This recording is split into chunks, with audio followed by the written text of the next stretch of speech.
Okay, I want to welcome everyone to the Lower East Side Time Machine. And my name is Mario Hyman.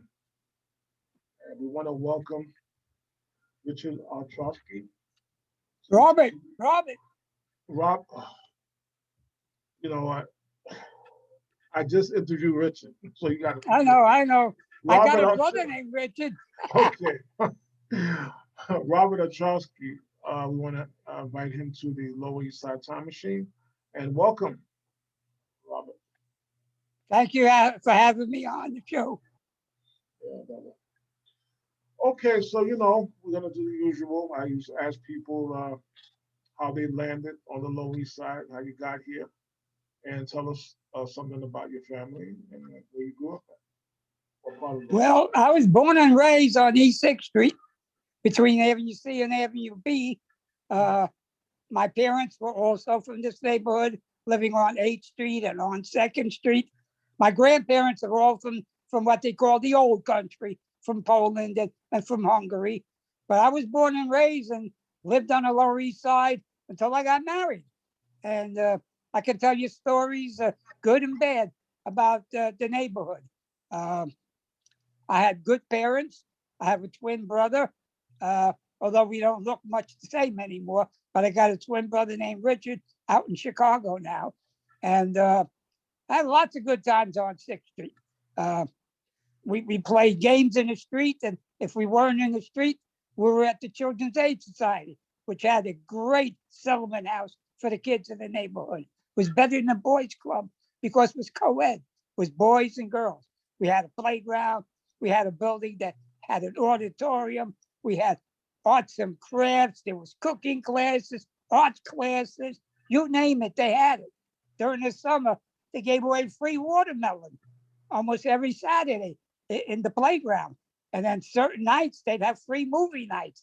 That's when I think I first saw Flash Gordon chapters. I mean, those were the days.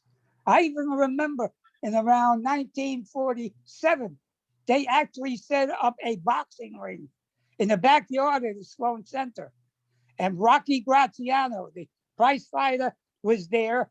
And they had all the kids in the neighborhood boxing each other. I wish I had photos. I've been trying to find photos of it somewhere, but they had me and my twin brother go up against each other. And I don't know who won. It was probably a draw, one round match between me and my twin brother. Those were great days, great days. Graciano lived on First Avenue, did he not? Didn't Graciano live on First Avenue? Yes, he did. Yes, he did. Yes, he did. A hell of a nice guy. Because I remember they had pictures of him at the center in the director's office. They also had pictures of Johnny Maestro and the Crest, being that one of the members of the original Crest lived, I believe, on 7th Street, either in the projects or between C and B and C. I'm not sure. But it was a good neighborhood. Lots of good people, but we had gangs, in the mid 50s to the late 50s. Lots of gang violence in the neighborhood. We had the Eastmen, we had the Sportsmen, and then we had the Ballerino Dragons, which I guess were from Forsyth Street. Oh, the Bopping Ballerinos? Yep. We'll call the Bopping Ballerinos? Yep. And then one of the chapter members of the Sportsmen were called the Enchanters or the Enchanted Tots. I remember their logo. They had like a satin jacket in the back was a top hat, a chain, and a pair of white gloves. And this was their logo on the back of their 50 styles satin jackets, the Enchanted Tots. They basically they were around 9th Street area in Jacob Reese and outside of Jacob Reese. I remember one time it was 56.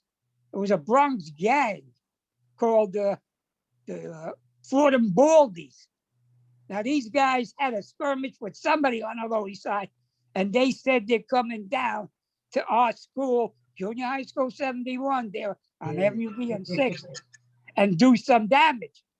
Well, I never saw gangs of different color and of different ideas join ranks. They actually surrounded the school. I'm not shitting you. Surrounding the school, arm in arm, had the school barricaded. So if any Ford and Baldy come down, they would definitely got their tails whooped.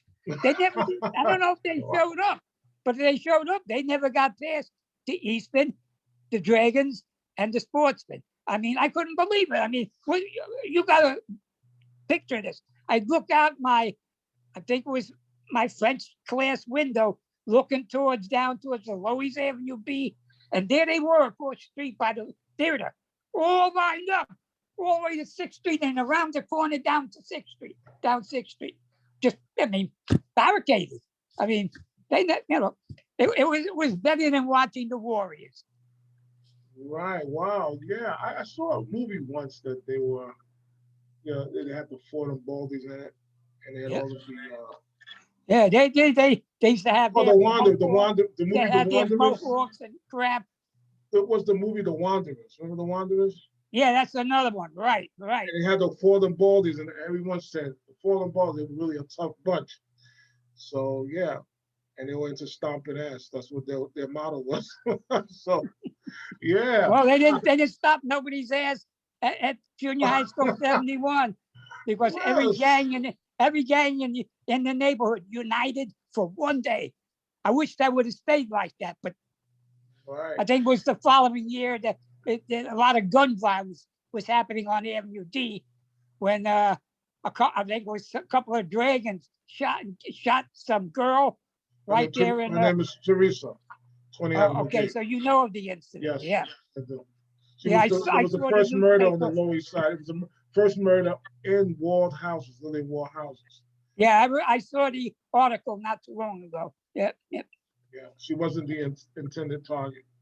And about that same time, I think out in Hell's Kitchen, they had their own problems on the west side with the Umbrella Man, whatever the hell his name was. Cape Man, Umbrella Man. Yeah. I think that was in Hell's Kitchen. That was a tough summer, 58, 59, tough as all hell. Tough. So you knew the gangs. They didn't mess with you. No, they didn't mess with me because I hung out with a mixed group. We had Asians, we had Hispanics, we had Black, we had white of all nationalities. So if anything happened, we had, in a sense, we had enough colors in our midst that nobody really bothered us. Not that we were tough, although we could have summoned up many people, but we were okay. I remember one year they used to have those block parties on 13th Street and Avenue A, 12th Street and Avenue A, between Avenue A and First. It was mostly run by the Italian church there.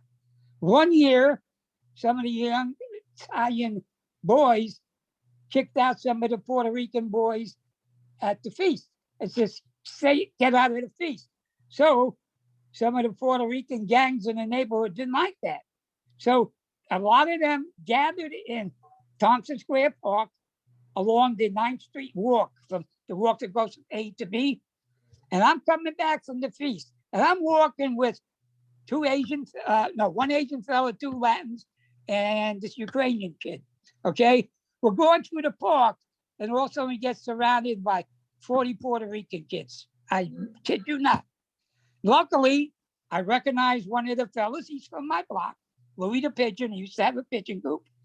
He said, these guys are cool. They're okay. Let them go. So we got through the park. 5 minutes later, everybody just scattering it, in the streets because somebody called the cops. But it was tough in those days. I remember one time there was supposed to be a super battle between the Sportsmen and the Dragons and the Eastmen. It was going to happen at Houston and FDR Drive.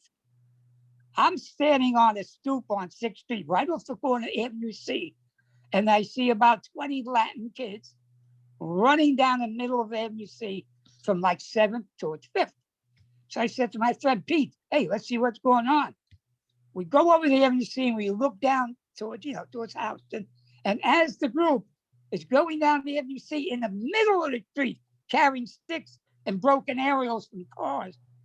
More kids are coming out from Fifth Street, from 4th Street. By the time they got to Houston, I kid you not, had to be 100 Latin kids. They were going to turn there on Houston and head into the FDR Drive into the park, where it's supposed to be a big super battle. Well, it never come down because I never saw so many police cars in my lab. 7th precinct, the 9th precinct, the 11th, the 13th. Almost every car was dispatched to break that up. They all converged on Houston and Avenue C, busted that up. You know, those were the times. Crazy. It was good Well, you times, see, it was bad times. the aerials, they broke off the aerials off the car. The cars Yeah, right? yeah. Yeah. So wow, that's what year was that? That happened with the accident?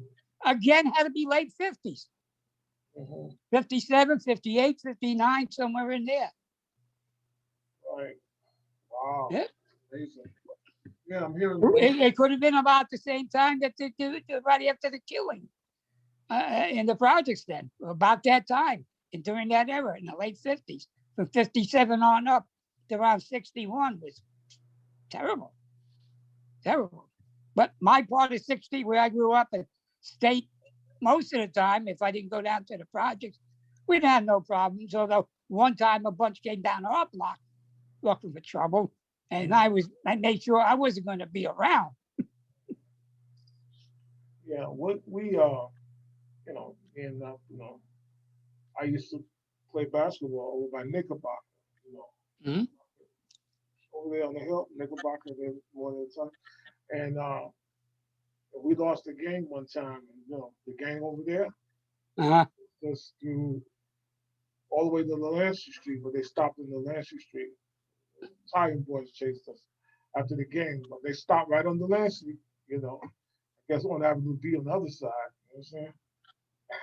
So they didn't come back that way, but they chased us all the way to right on the Lancey Street, but they stopped. That was their turf going back that way, you see. So yeah, gangs was a part of the Lower East Side, and nothing like now. You know what I'm saying? These gangs just these days they just kill and do things, randomly, man, without any rhyme or reason. Yeah. And those, Yeah. Today it's not race against race. It's disrespect on my drug killings mostly, yeah, killings for murder, makes no for sense. money, stuff like that. Makes no sense. And a lot of pictures that I saw, you know, uh, Robert, I saw a lot of the gangs back in the 1950s. A lot of them on Lower East Side were well dressed, man. I was stunned. They had the nice hats on. They had the bucket hats. Oh yeah, The nice, like you said, the satin. So yeah, they were dressed yeah, up really nice. yeah. I saw it. Somebody posts. I Mhm. saw that jacket. It was the Enchanted and the Enchanted Tots. Now maybe the Tots were the younger guys in the gang. I don't know, but I knew a few of them. They were in my classes when I was going to junior high school on 6th Street there, junior high school 71. But other than the gangs, we had a good time. Man, we played stickball almost every day in the summer. If we didn't play stickball, we would play Ringo Livio, Johnny on the Pony. I mean, you name it, we played it all. Hey, here's a picture of me and my brother over at junior high school 71 back in 1957. That's when we graduated. And now they call it PS 64. Same building, just a new name. Okay. I remember some of my teachers. My science teacher was Mr. Silverman. My French teacher was Mrs. Williams. Hell of a nice lady. Hell of a nice lady. I met you actually through these pictures. You had a picture of your teachers and stuff, and y'all outside after graduation and stuff. Yeah, I remember when they built that. Before that was there, before they built it, prior to that building being there was a convent that was on Fifth Street, and the back side of it, or at least the garden to the back side of the convent, was a convent and nursing home. There was St. Francis or something. I believe Bishop Knight might have done a story on it in the scrapbook. I also did one also a while back, since I knew the 6th Street side of it because I have about 6 pictures up against that garden fence where the convent was, and it was I think it was St. Francis, not sure. And I remember on weekends they had like a little stone garage where the horse and wagon used to come in with supplies. And I think on Saturdays they used to bring flowers to put into the rooms upstairs in the convalescent home, and they'd always have extra flowers, and they give it to all the kids who came into that little garage area. They give them free flowers. I think it was daffodils or something like that, gladiolus. Remember, I used to bring it home to my mother. It was great. Those Wow. those days were great. Yeah. Yeah, I want to bring up more pictures now. This is not letting me bring up the pictures, believe it or not. So I don't know what that was about. I had a feeling it was going to happen. But we're going to do a second segment of this because your life is so interesting, Robert. Hey, we I I could no, talk forever because I I mean, have so many stories, I, almost like the Naked City. listen, This is just one of them. I mean, you're one of the main thrusters of my group, the Lower East Side Scrapbook. I mean, you really, you know, you contribute a lot toward the group. I really appreciate that. The stories and pictures. I mean, you took a lot of pictures in the 1950s and 60s, man. Yep, Um, yep, that about. I mean, y'all just in your family had like cameras, man. Like, yep. Yeah, my parents had an old Kodak Brownie. Then we were mm, about 10 years old. My uncle gave both me and my brother cameras, these old Ansco with these big flash bulbs and stuff like that. That's for the cubes. And we snapping away at everybody's wedding and everybody's christening and whatever. Took pictures in the street when we graduated this and graduated that. And plus pictures in our apartments and whatever. mm. Yeah. So you remember the Eagle Pencil Factory, right? Over Oh there. yeah, oh yeah, What oh street yeah, was that great on? place. My grandmother knew some young ladies who worked there, and they were maiden ladies, had no children, and at Christmas time, uh, they would give us the passes that were given to them for children to go to their Christmas party. Since they had no children, they gave my grandmother the tickets, who gave them to us. And man, that was great. They had clowns, they had somebody dressed as Santa Claus. And you can imagine a kid is 7 and 8 years old. This was fabulous, Mm. because we weren't poor, but we were from the tenements, okay? And this was wonderful for us. We had Santa Claus, we had magicians, clowns, a movie, and when they sent you home, gave you a nice box of candy and a box of pencils. I mean, I remember one year the box was shaped like a little fire engine, and you open up the drawer, and there was like 6 colored pencils in there, and they gave you a coloring book. I mean, great times, great times. Wow. That's Yeah, that had to be in the late 40s. 840s. Yep. So what building you said you want to Avenue C and Sixth Street, right? Did you always live on Avenue uh, C and Six? For from 1942 to 1966. I originally lived in 626, which was right next door to the Children's Aid Society Sloan Center. Then it's around 56, somewhere around there, 57, we moved to 643, which is right at the corner of 6th Street and Avenue C. But originally I was in the middle of the block. And for the first year after birth, we actually lived at 644, but I have no memory of it. But my mother, of course, you know, my mother has twins, and she got this little 2-room apartment, and we had to move to something a little bit bigger. So we moved to 626. But in essence, I started 644, 626, and then 643, all between B and C. I got married and goodbye Lower East Side. So, So okay, all right. So you grew up in the 50s. Um, and 40s. and right, you were actually you were preteen in the 40s, correct? Right, right. I was born So in 42. 42, right? So tell us what type of street games you played.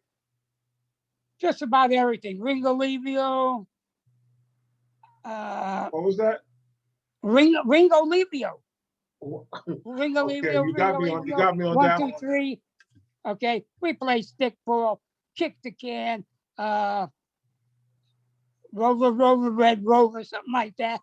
And of course, we played marbles, we played tops. I remember I bought one top one time and I had it cracked in half. You remember those days where, you'd put Yeah, somebody had to put their top on the ground and other yes.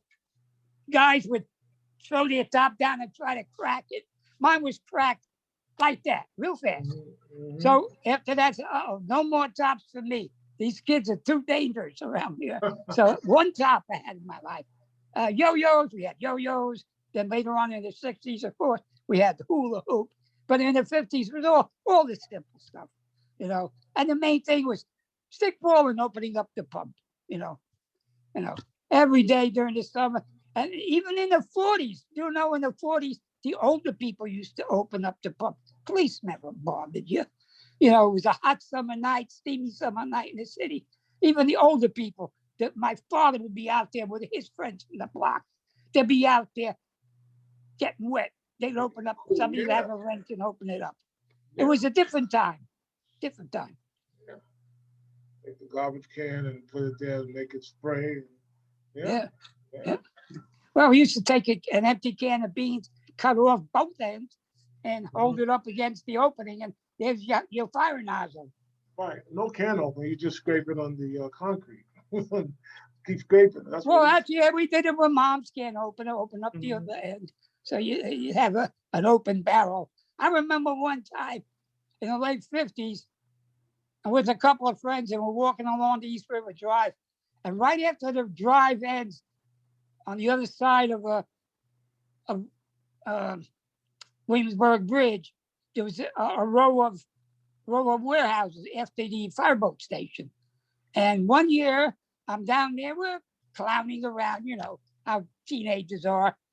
And we go in one of the warehouses and we find a fire hose on one of the stairways. And he said, gee, we should take this outside and hook it up to the pump. So we go outside with the fire hose. Now we got to open up the pump. Well, luckily for us, there was an alarm. That wasn't us, okay? Somebody pulled an alarm over by Governor Hospital. We walked over there, and when nobody was watching, I went over to the hook and ladder, and they have this utility box on the running board. I opened up the utility box, and lo and behold, there was a nice wrench. Went back into that warehouse garage, opened up the pump, and there was three of us holding this pump, this hose, and shooting water over the top of the warehouse. Now, lo and behold, the cops coming down the drive see it, and they pull into the parking lot. And then all my friends, they desert me. And it's me and this little guy, Mikey, that maybe was 80 pounds soaking wet. The Oh, two of us were the last wow. two holding the hose, okay? So Mikey finally lets go, and I got it. I'm the only one because you don't put a hose directly onto a pump. If you watch the fire department, when they pull up to a scene, they go from the pump to the engine and then the engine into the hose. Because it's a controlled rate. You don't go right from the hose, right from the pump into the hose. So Right. the hose was starting to spring leaks. So I eventually just let it go and ran as a police car was coming towards me. And this thing was going around in the air like a snake. Crazy. Right. Now, instead of going after us, we were already a block away. The police car finally went with their tire of their front of the police car over the hose to hold it, while one of the cops got a wrench out of their trunk and they closed it. Meanwhile, we were like 2 blocks away. But these were the fun things you do as a Oh as a yeah. kid. Oh yeah. We weren't hurting anybody. But when I was growing up, there was a fire, and we'd be standing there watching the kids. The fire department would come out, and they would say, "Come here." So we come to the kids. We thought they were gonna give us candy or something, and they said, "Put out your hands," and they would smell our hands. See if we stunk. Oh, That was the old way to smell your hands. We said, "Oh yeah." Well, she says, come here, kids," and then smell each of our hands. And that's something. You know that fire station that's on 2nd Street, right off of Avenue B? Used to call them the destroyers. Yeah, Second Street destroyers. We used to call them. Okay. Before that was there, those two engines originally, one used to be on 5th, right off of Avenue D. Okay. And that's the ladder. The ladder was there because I had an aunt lived right across the street. And then the pumper came from 11th Street off of Avenue B, right around the corner from the Charles Theater. The Charles Theater, right? Yeah. Now, they closed both those firehouses in around 57, I believe, and they opened up the one on 2nd Street. But they kept the same engine from 11th Street, the pumper, but the hook and ladder, they got a brand new one because the one on 5th Street, man, that was antique. So they got one of these new Ward La France, with a fancy front, modern looking, rather than something that looked like from the 30s, So I was there at the opening, and who was there but Mayor Wagner, and then the fire commissioner was Frank Kavanaugh. And I was there for the opening. I brought my Polaroid camera, right? I wish I had these pictures. I'll tell you later on what happened to them. I had pictures. I was able to be 5 feet away from the mayor. You try to get near the mayor today, forget with the way the times have changed. Yeah, I was 5 feet away, clicking with my Polaroid, getting the fire commissioner, Mayor Wagner, and Fire Commissioner Kavanaugh. I have pictures of them, pictures of the engine as it's pulling in, because I had a nice Polaroid back then in the, I say from 57 on. And, but those are gone. In the late 90s, I ran into a fire inspector at a job I was on, and I told him, about those pictures. He says, wow, I used to work for Engine 28, and we have like a yearly dinner with all the old members. I'd love to borrow those pictures for our newsletter. Well, I never saw him again, but I had some great pictures. I remember the day before, or that morning, they brought Engine 28 down to 6th Street, right there by the synagogue that was next door to the Sloan Center, Children's Aid. They brought the engine and washed it down and shined it up. I had a picture where that thing was almost glowing. They had polished up that old Engine 28. Those are the good old days. Oh, man. Oftentimes I talk to some members, and I was telling somebody, matter of fact, Bishop Knight in his group, I said, I would love just for a day just to get into the time machine and just go back there. Just for the day to spend the day and walk through the Lower East Side to see the sights. And to with a camera. Yeah, man. I missed out even a lot in my youth because I was crazy about 8mm and Super 8 cameras and stuff. Yeah. My family was always like on a budget. I always wanted one. I tell you, I missed out a lot. Yeah, I had an 8mm camera, but I never used it outdoors. It was mostly at weddings and whatever, or if I was out of the city somewhere. Unfortunately, I don't have any footage of the Lower East Side. We'll tell you something.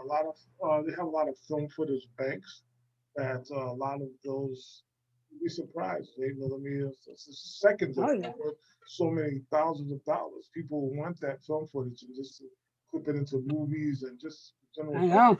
Just 1 minute of it is worth thousands, man. So, Yeah, I've seen some of them now on YouTube. It's amazing. Some of those footage that they're putting out now. And people add the sound, color, you know what I mean? It's a lot of those things, man. Just amazing, man. But so yeah, man. Listen, also you're an avid doo-wop. I mean, you love. Oh yeah, big time. I don't know if you're aware of this, but I was sort of an amateur DJ from 1970 to 78. Oh. There was a radio station on the west side, on the west of Central Park at around 75th Street. It was WHBI FM. Mm-hmm. Now, in the early 60s, I worked at the Workmen's Compensation Board downtown. I ran into a gentleman named Al Brown. Al Brown was a record promoter, producer. He He wrote songs for the Heartbeats. He wrote songs for the Crests. He recorded with them. He had a band. He recorded with them. Anyway, he worked there. Besides being in the music, he was an examiner at the workman's compensation, a case examiner. I got to friend him, being that he was into the music, and nothing ever happened to it. I left that employee. Several years later, I went to visit. I ran into him again, and he says, "Come on down to WHBI. I want you to be on my show. Bring some of your records," because I was a big record collector. I had like 3,000 doo-wop records. Okay, now I went down there and a couple of weekends and played records on his show. And he says, "How would you like to do your own show?" I said, "What do you mean?" He says, "This is not a regular station. This station is a pay as you go. Okay, you buy your time, X amount of dollars an hour, depending on what day and what time, how much. You buy your time, and any sponsors you hustle up is your money. You just pay the station for the time. That's hot. Keep it clean. You don't have to have a license. Just make sure you know what you're doing. Make it look professional. Because we have an engineer here that'll cut you off in no time. And most of the time we tape. So from 70 to 78, I had two partners. I was known as Bobby O, and my partner was Jivin' Joe. It was Bobby O and Jivin' Joe every Sunday night. And then that was 4 years. And then for another 3-4 years, I had a new partner, Rockin' Ray, a guy out of the Bronx. They were both from the Bronx. And we used to spin records. We'd have groups on the air, singing on the air, just like CBS did. But we were a small station, and we're doing it as a hobby. Like I got enough like a Don K. Reed number. Don K. Reed from CBS. Yeah. Don K. Reed. Yeah. I used to go to all those doo-wop shows at the Academy of Music in the early 70s. I used to buy 20 tickets and call up all my friends and tell them, "Come on." Everybody's married by now. All my buddies. I said, "Bring your wives down. We're gonna have a gang reunion." And everybody, 20 people would show up at the Academy of Music for the doo-wop show in 1970 and 71. That was a good days. Good days. Yeah, I love doo-wops. I tell you right now, I even manage a group, but I lost a little money on it. But at least I say I put out a record. It was Bobby O Records, and my group that I managed was the Fabulous Virgins. Went nowhere, but hey, I put out a record. So what was the record? What was the name of the record? We did a record called Ling Ting Tong, which was originally done by the Five T's, Rudy West and the Five T's. And then we did one of the Drifters tunes. We did Save the Last Dance for Me. And I got it played, I think, one time on CBS, a couple of times on a college station out of the Bronx. And of course, my program and other programs on WHBI. But that was it. I ended up selling, I had 500 copies pressed, sold them all. I think I got 2 or 3 somewhere. Don't even know where they are.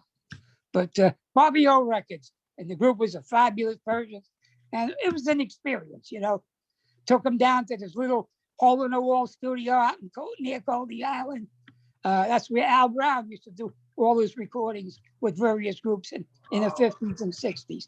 He was the band who backed up 1,000 Miles Away and records like that by the Heartbeats. It was his band that got that group started. Wow. So what was the name of that song again? Ling Ting Tong. You remember the song? Give us a couple of lyrics. Ling Ting Tong, won't you sing my song? Thai smoking Buddha, Thai smoking boot. I went to Chinatown. Well, I went to Chinatown. That's it. You got it. Yeah. I knew that song. Yeah, well, I had my group that I managed. Here's how that happened. I found the music sheet. I found the music sheet in a bookshop. I said, "Wow, this is great." And when I got a hold of the group and it was time for them to record, I says, "Here, learn this. I want you to sing this for me." I gave them the original music sheet, which was beautiful. Had a picture of the group, red front cover to the music sheet. I says, "Here, learn it," So it was fun. And one of them is on YouTube. To Save the Last Dance for Me is on YouTube. Last thing for me. Yeah. Right. Okay. But is there any record of any remnants from the group that you have, like maybe one of the old doo-wop shops, like the one that went in the East West Village? They were. Almost all of them closed. And a lot of them were my sponsors. I used to charge them 20, 25, $40 for like a 15-second commercial. I used to record the commercial, and tell them whatever the specials were that week. I had the Golden Disc, House of Oldies, Village Oldies. They were all my sponsors. Yeah, I used to go to those places and pick up All my sponsors. records. And All I had to we, do we, was we just got we got pretty known in the city in the oldie circuit. My first radio partner, Jivin Joe, he lived up in the Bronx near White Plains Road. And there was a couple of nightclubs, Fantasy East and Oxford Pub. Anyway, one night he spoke with the management and they wanted us to be guest MCs at the show to announce the groups. It was like having a Gus Gossett or Murray Decay. We're lesser, but they hired us, a few dollars and free drinks. Okay. So that was the one and only show I took my wife to. Just the first show. The Cleftones were there. And here I am. I'm emceeing the show with the Cleftones. And that was my wife's favorite group. And when I introduced her to the group, she almost fainted, And those are the good days. I mean, I emceed a couple of shows up there at Fantasy East and Oxford Pub up on White Plains Road in the Bronx. Once I left the city in '78, I got into the blues music because when I went to Arizona, nobody knew from doo-wop out there. So I always liked to so go. when did you leave? Okay, when did you leave New York? It's '78. I left 78. in '78. I lived out there 14 years, got divorced, and came back to New York when both of my parents were deteriorating in health, especially my dad. So here I am. I'm divorced. I don't need to be there anymore. My son just got married. I only have one son. So I said, I don't need to be in Arizona. My roots are in New York. And I've been back since 1992 now. So was it 1992? Was it hard to get an apartment when you came back? I moved in with my parents. They were at Mazur. Oh, that's hey, you can't beat that. And Baseball I bat. had that year that I came back, I was here on a vacation during the summer and I lined up a job. And as soon as I got in New York, next morning I'm working. Yeah, but that's New York for you. Back then you get a job. Because I knew somebody in my field, microphotography. And when I visit him during the summer, he says, get your ass to New York. I need somebody to help run my business. So I came in, I was his manager, so that's the way that goes. So you've been so you living in Mazur Towers now, right? Over there in Columbia. Since '92. Yep. Yeah. That place has changed over there too. Now it's like a gated Yes, it's gated. right? And I used to walk through Mazurek and go on the other side, right? Yeah, from Pitt to Columbia and vice versa. And I used to cut the corners, man. You can't do that anymore. They got a big old gigantic fence. Yeah. I know when it first went up, there was a big stink about it, but people are living with it. Hell, I mean. Yeah. I'm just saying. I remember when they were building that place, And when they first put up the gate, they were very strict about who came through. But now just about anybody goes through. It's just that you got a checkpoint in case you want to stop somebody. You got the ability to do it. All right, that's cool. That's cool. Yeah, I guess you pay for what you get. We had some problems down here on the Lower East Side, especially in New York. So they had a lot of these buildings. They had to give up 30% of their occupancy to lower income people. And they had the poor door. I was just telling somebody about that the other day. The entrance where you can leave. It was a different entrance where people. Yeah, I heard about that poor door. And what a shame. Yeah, they got rid of that. But the rents and stuff was outrageous. How much were the rents back in your days? In 66, and I was living in on Dyckman Street up in Inwood. I think I was paying $65 a month in 1966. How many bedrooms? One. Okay. That was my first apartment when I got married in 66. I lived on Dyckman and Nagle, right where the #1 train comes out of the mountain from Washington Heights and becomes an elevated train. Live right there on the corner. And it was 65. Then remember, within a couple of years, it was creeping up towards 100 and then just a little over 100. And that's when I left New York in 78. And actually, in Tucson, I was paying like 200 and 300. Then I think when I came back, I might have been paying 400. But I had 2 bedrooms and 1.5 baths. And you wanted to come back. You missed Yeah. New York. You missed Well, the Lower East I Side, miss huh? New York. I miss my parents. And I was divorced and having other sticky situations with a second girlfriend. So I said, let me get back to New York. And I said, Mom, Dad, can I move back in with you? You know, at first they didn't like the idea, but then they were welcome to it. In 92, November, I was back. So, you're still going strong. Oh, yeah. I Trying. you know, Trying. 78 years young. 78 years old. God bless. God bless me.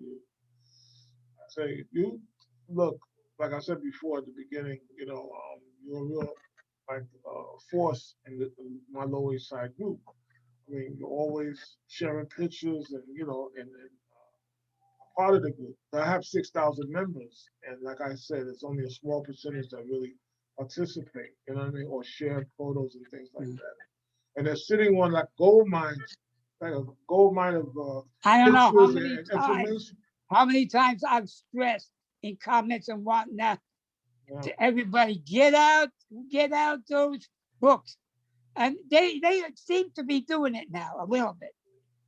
I made a deal with one of my group. I said, listen, if you have any film, I said I'll take it to the film place. I mean, I'll be responsible for it. I'll make it in a digital format, right? You get your original back. I'll pay for the digital format if you have anything, of Lower East Side, And I didn't get one response. 6,000 members. Come on.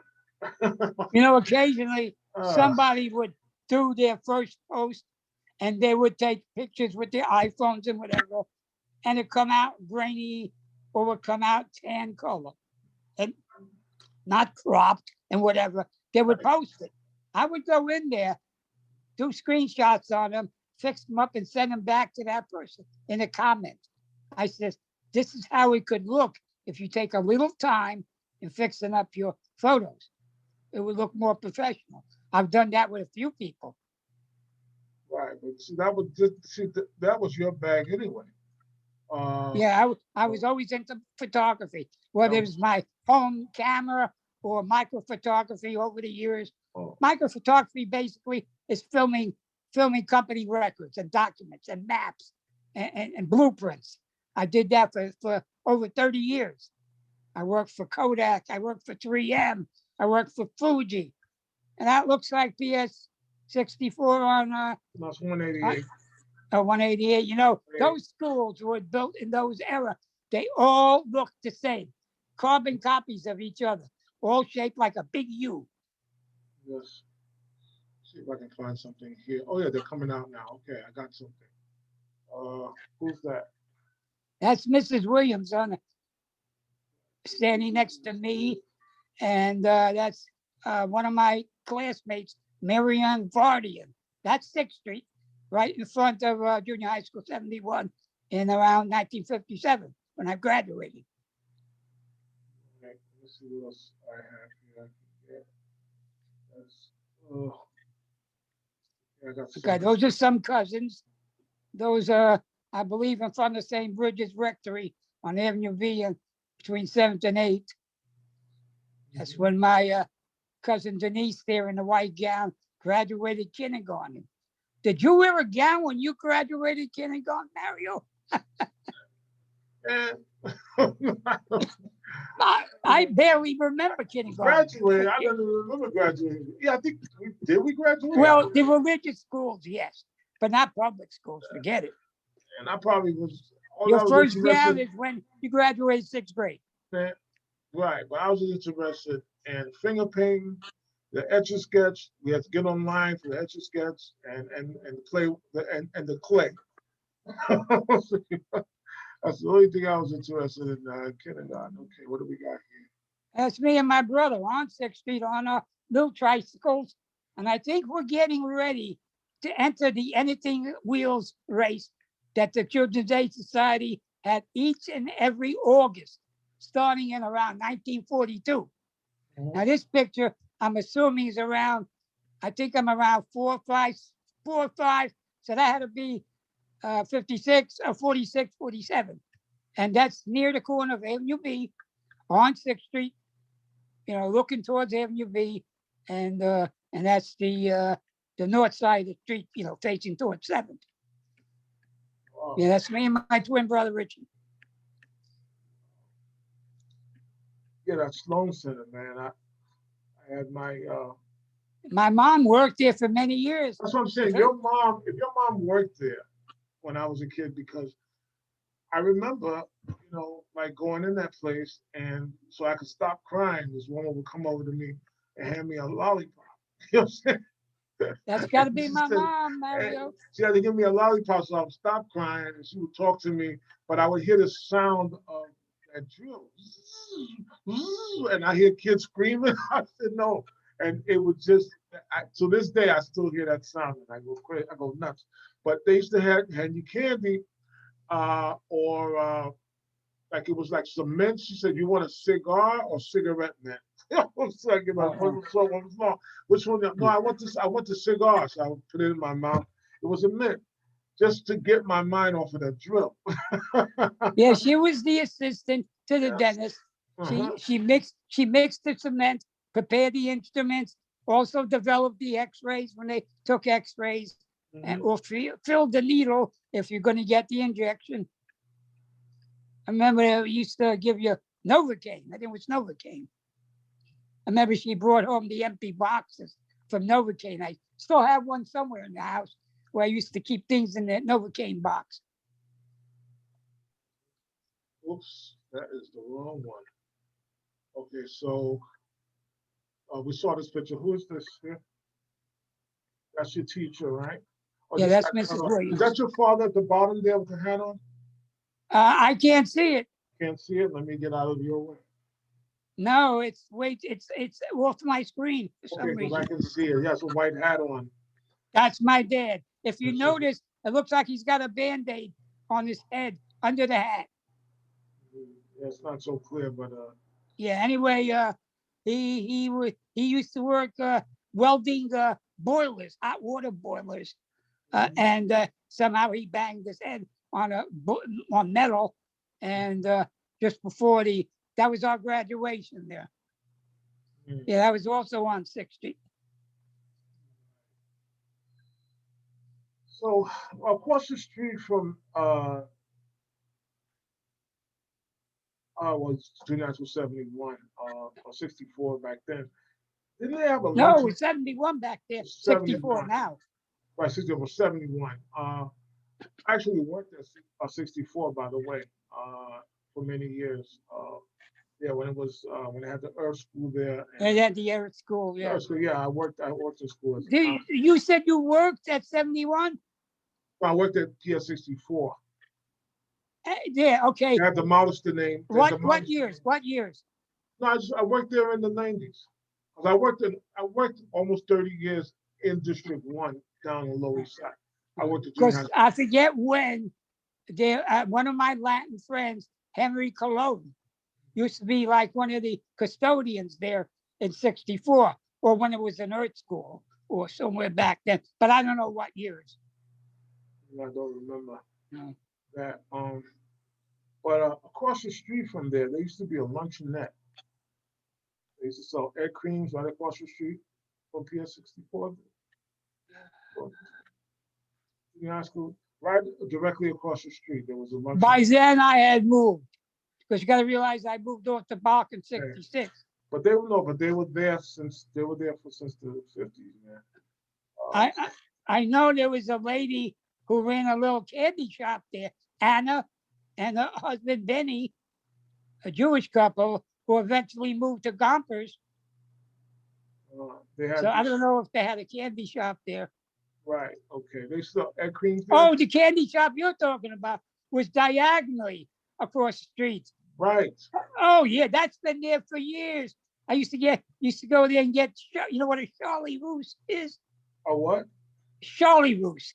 A Charlie Roos No. is a little piece of pound cake, let's say, a white pound cake with a ton of whipped cream and a cherry on top. That's all it is. And some bakery used to make them and bring them there daily. It's called a Charlie Roos. And they used to have it in that candy store. And we used to go there to get our early editions of the paper. You know, those days you had early and a late edition. I don't know if the news and the Post and all that do that. But back then, if you went like 9 o'clock at night, you'd get the early edition of the next day's paper. Well, we always used to go to that candy store for it. Yeah, I know the one you're talking about. Next door to it, there used to be a Chinese restaurant. I don't know when they closed, but there used to be a Chinese restaurant right next. Yeah. It was called the New Garden, restaurant. We probably ate in there 1,000 times as a kid. They had the booths. Huh? The booths that you can sit in. Yeah. I remember that thing. I remember the tail end of that back in the 60s. Yeah. I remember that. Yeah. At a booth. You don't the New Garden. And what you don't remember, on across the street from it, where they got the community garden on the corner of 6th and Avenue B, that corner originally had a big bar or a tavern called the Brown Bear. I've been trying to Google, find pictures of it. Can't find nothing on it nowhere. I know it exists. I remember that's the name. My father came home many nights, drunk as a skunk from there, pitching away pay and whatever. And I remember always looking in as a kid in the 40s and early 50s. And trying to think when they closed it, but it was called the Brown Bear. And the other day on one of the nostalgia sites, somebody said that the Lower Avenue B was on the corner of 6th. And don't make a mistake on Facebook and let me see it. I went and I Googled what's there now, the community garden. And I said, this is what's on 6th and B now. And before that, years ago, was the Brown Bear. Okay. Then I Googled the Lower Avenue B. 4 different pictures I found by Googling. And some of them had the address, 5th and Avenue B. And I commented back to the person who said, oh, yeah, that's on 6th and Avenue B. I said, no. I says, like in Die Hard, wrong. And I sent them the pictures of the Lower Avenue B. Oh, I used to love that theater. You go there as a kid, or were they closed? No, it was still there. My father used to take me there. Later on, it became, it was falling down, and it was another. It was another. Yeah, it became another rat trap. We called it the rat trap, like the one on Avenue B, the Winston. Oh my God! Yeah, the rat trap. So when they finally, the rat trap on the Avenue B, didn't that become the Roberto Clemente thing? Or no, the one on the Avenue B, and 11th, that became I think a Pentecostal church or something like that. Yeah, that became. Yeah. But the Lower Avenue B on 5th, that became a nursing home, Caprini. Yes. And in the 90s, when my mother had that place was huge. That place was huge. Yeah. That place was huge. That theater was huge. Oh. Yep. Many years I went to see, of all films, Wizard of Oz, year after year, that have the Wizard of Oz, was either Easter or Thanksgiving, over and over every year. But it was no problem. We got in for free. My mother knew the ticket lady. Okay. And I don't know if you remember what they used to do back then. They used to give you an advertising card listing all the movies coming up that month. and it'd be printed on different colored cardboard, like it'd be pink, green, pastel colors, pink, green, chartreuse, yellow. And if you got the right color and you come back the next week with the right color, you got it for free. Okay. My mother knew the ticket What lady. a bargain. That's nice. So my mother knew the ticket lady. And because she knew the lady, every time we went to the movies, she would give us the right color. So we come back next week, Of we got them course. for free. Of course. Of course. Yeah. I worked at the St. Mark's Theater Oh, yeah. when I was a kid. Yeah. I was an usher there, 1978. I think 2 summers I worked there, and I had a great time. And great theater. Did you ever I go actually to the went, Commodore? no, I didn't. Loews Commodore, which became Fillmore East. Yeah, no, I didn't get to go. Oh, I saw so many movies there. Remember the last movie I saw there was a Jerry Lewis movie. This had to be early 60s, 60, 61, was Visit to a Small Planet with Jerry Lewis. It was after he left, D. Martin. And it was a silly comedy, almost like Mork and Mindy. He was supposedly from another planet. And he comes and whatever. That was the last movie I saw. I was going to high school at the time. Now, check this out. That was the one and only time What I school? played. What high school you go to again?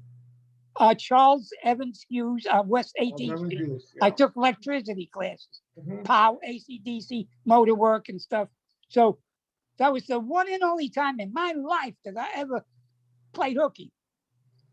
And we went to see Visit to a Small Planet. My brother, me, and this guy, Richie Ogranick, who used to live on 9th Street near the old PS 64. Three of us were in the theater. We see the movie. Good. We go home. And my mother, as soon as I get home, my mother says to me and my brother, "How was school today, boys?" "Oh, fine, nothing, She says, "Did you enjoy the movie?" And it turns out that the lady, who I think is the same lady from the Avenue B when that closed down, she's now working for the Commodore. And wouldn't you know, she called my mother and we get home and our goose was cooked before we even knew it was in the oven. So you didn't need the CIA or security cameras or anything.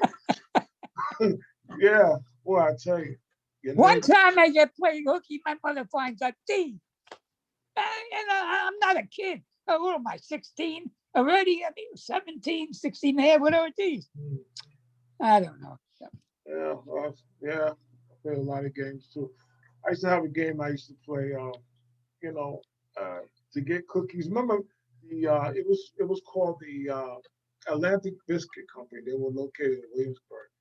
And they used to have the biggest cookies, gingerbread cookies for a penny, and the cream cookies. Remember, everything was gigantic when we were kids. You get a lot for a penny, probably more. You get maybe 2 or 3 things for a penny in your day. But I remember, pretending I lost my mother's money, like she gave me to go to the store. So this was at school when they had the break. I'd act, and you bought your container of milk and a couple of cookies. I act like I lost it. So I'm going like this and I start crying. So when I see my name, she said, "What's the matter?" I said, "My mother's gonna kill me. I lost it." She said, "Well, what are you missing?" She told me to get this and that. And she would pull out maybe $1 or 2 for me and give me that. And I would do it. But then when they would see my mother, right? 2 or 3 people would tell my mother, that I lost them. So that was it. I get a beating. So that was my little game until you get caught, right? How many times can you lose your money in one day? Yeah, I remember those cookie and milk sessions in public school. I think I was in the 4th grade. This had to be, 4th grade, had to be 9 years old, somewhere around there, 10, which had to put me at 52, 51, somewhere around there. I remember in the 4th grade, they used to have break time in your class. It was your homeroom class usually. Yeah, we had that. And they'd bring in a case of those little containers of milk and a box of cookies. And that usually be strawberry sandwich cookies and chocolate and vanilla sandwich cookies, like Oreos, but with white cake and different frostings. And I think the milk was 2 cents and the cookies were like 2 for a penny, something like that. And yeah, your mother always gave you a couple of pennies, so you can have a break in school. And talking about that school, in the same grade, I think it was the fourth, maybe the fifth, we had to do autobiographies for the English class. So I did an autobiography. My brother did one. And in my autobiography, I included a photo from the Daily News or Journal American, one of those papers back then. And it was a picture of me and my brother. We were all of like 4 or 5 years old. We're standing on somebody's homemade, those wooden scooters that we made. Okay. It was a picture of the two of us standing together on somebody's scooter. Dynamite picture. It was, and they took a picture in the paper and I had it. I put it in the book report.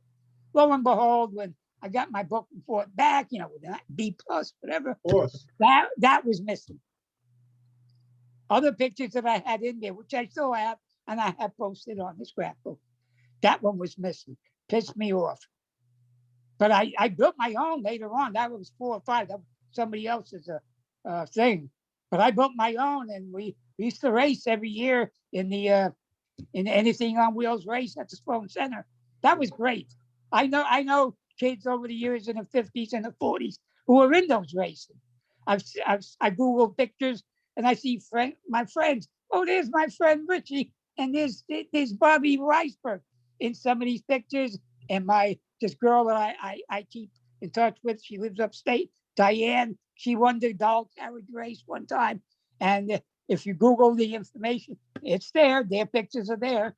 My friend Carl McCullough, he's on a little tricycle. He's in one of the anything on wheels races. It was great.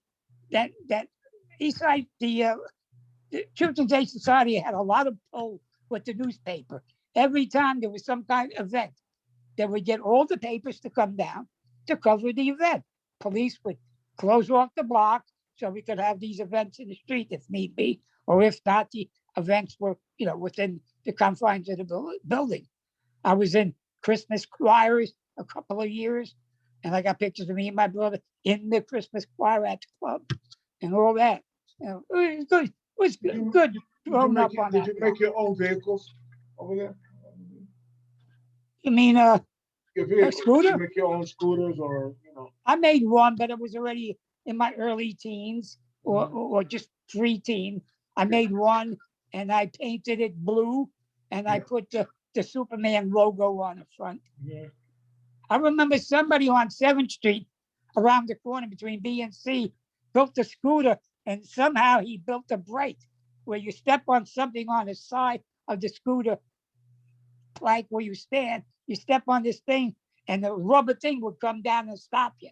What the hell you need a brake for? You got sneakers, But that was ingenious. Look at the things. I know. Look at the things we They come used up to with. build. Do you ever see 2 and 3 man scooters where they get a 2x4 that's like I've 10 seen feet them. long? I've seen images of them, but I've never seen them. Yep. We had a couple on our block, 2 and 3 man scooters.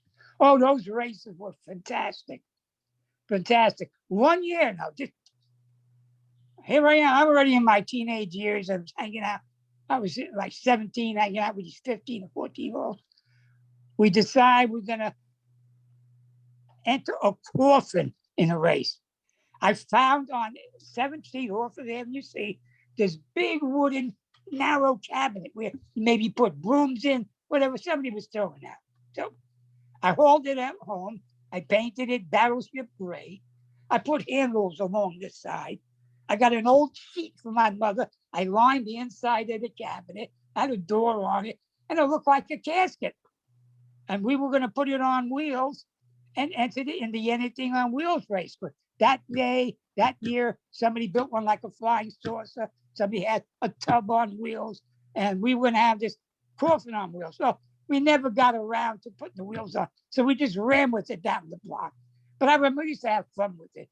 Right? We'd have it in front of my friend Andy's building by 646. And my friend Maddie would be in the coffin. And we'd call over somebody's younger brother, hey, Paulie, come here, let me show you something. He'd come over to the coffin, and my friend Maddie, who's in the coffin, would spring the door open and bounce up with a pair of fake plastic fangs in his mouth and scare the shit out of the little kid. You know, I mean, that it was harmless fun. You know, what we didn't do on that block, my goodness. So Robert, if you have to put in a nutshell, okay, your feeling about the Lower East Side, and just if you had to describe your life on the Lower East Side growing up, what would you say? Yeah, if you just It have was to, wonderful. if you have to I bounce, wouldn't want to live any other place. I wouldn't want to be grown up in any other place. I learned a lot. I learned how to respect my parents, even though, you know, I came from a tenement and, you know, everybody thinks tenements are bad people. We're not. Just that we're unfortunate. We got the same hearts as everybody else. And maybe because we strive harder, we're a better people, I think. And I wouldn't want to live anywhere else. I wouldn't have come back in 92. I had other reasons, but the main one is this is my roots. You know, this nothing like the Lower East Side. It is changing, but parts of it is still here and will never die, you know. you know what? And we'll end that there on that positive note. So, Robert, I want to thank you again for coming, joining us on the Lower East Side Time Machine today. And I really appreciate it, man. And I also appreciate you being a participant in the Lower East Side Scrapbook on Facebook. I will continue. I will continue as long as you. I mean, I noticed that I get instant approval, so I must be putting out good stuff there. But I will continue. I will continue. Appreciate you. So we're gonna wrap it up. I want to thank everyone for joining the Lower East Side Scrapbook and the Lower East Side Time Machine, all wrapped up into one, man. Okay. Thank you so much, everyone, and peace and blessings, Robert. Take care of yourself. Peace out. Till next time.